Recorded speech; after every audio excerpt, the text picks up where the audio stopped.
जय हिंद मेरे दोस्तों। जितने भी क्लास 10th के विद्यार्थी एवं दर्शक हमारे चैनल पर देख रहे हैं, सभी को हमारे चैनल पर स्वागत है।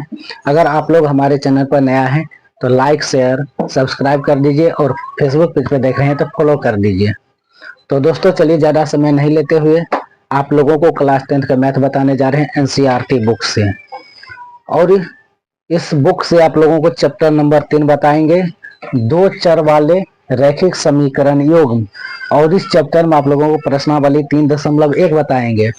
तो इस प्रश्नावली 3.1 के सवाल नंबर चौथा के दूसरा आप लोगों को बताएंगे। तो चौथा में क्या कह रहा है कि निम्न रैखिक समीकरणों के युग्म में से कौन से युग्म संगत या असंगत है, तो ग्राफीय विधि से हल कीजिए।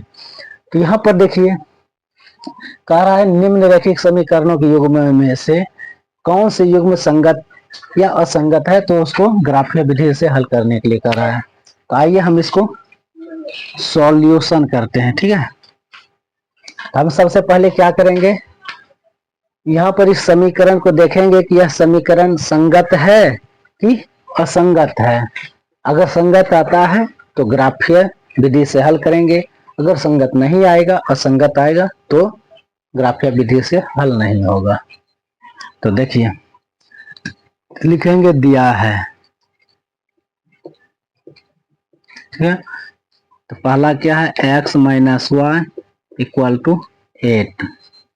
ठीक, अब यहाँ पर देखिए हम इसको क्या करेंगे, बराबर को उस साइड है तो इस साइड लाएंगे तो माइनस में होगा। तो x माइनस वाई और ये प्लस में इधर आएगा तो माइनस में हो जाएगा इक्वल टू 0। ठीक है, अब हम क्या करेंगे, दूसरा को लेकर के चलेंगे। तो 3x minus 3y equal to 16। अब देखिए 16 बराबर के दाएं तरफ है तो बाएं तरफ आएगा, तो प्लस में तो माइनस में हो जाएगा। तो 3x minus 3y minus 16 equal to 12। ये मेरा पहला समीकरण और ये मेरा दूसरा समीकरण। ठीक है, तो लिखेंगे पुनः। तो देखिए अब मेरा यहाँ पर क्या है, पहला समीकरण है। पहला समीकरण के यहाँ पर x के गुणांक कुछ नहीं तो 1 होगा, तो हम यहाँ पर a1 बराबर क्या लिखेंगे, 1। y के गुणांक में कुछ नहीं तो क्या होगा, 1 होगा। लेकिन यहाँ पर देखिए माइनस में है तो हम माइनस में रखेंगे, तो इसको b1 का मान रखे मानेंगे, b1 बराबर -1। अब यहाँ पर देखिए ये क्या है, -8 है, तो इसको हम c1 का वैल्यू मानेंगे, c1 इक्वल टू -8। अब यहाँ पर देखिए दूसरा समीकरण में यहाँ पर क्या है, x के गुना में 3 है तो हम इसको a2 मानेंगे, a2 इक्वल टू 3।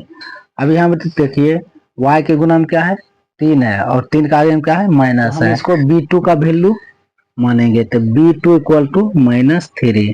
ठीक है, और यहाँ पर क्या है, -16, हम इसको c2 मानेंगे, c2 इक्वल टू -16। ठीक है, अब हम क्या करेंगे, a1 बाय a2 बराबर b1 bye b2 equal to c1 bye c2 पर रखेंगे। तो देखिए a1 बाय a2, ठीक है, a1 कितना है, 1/3।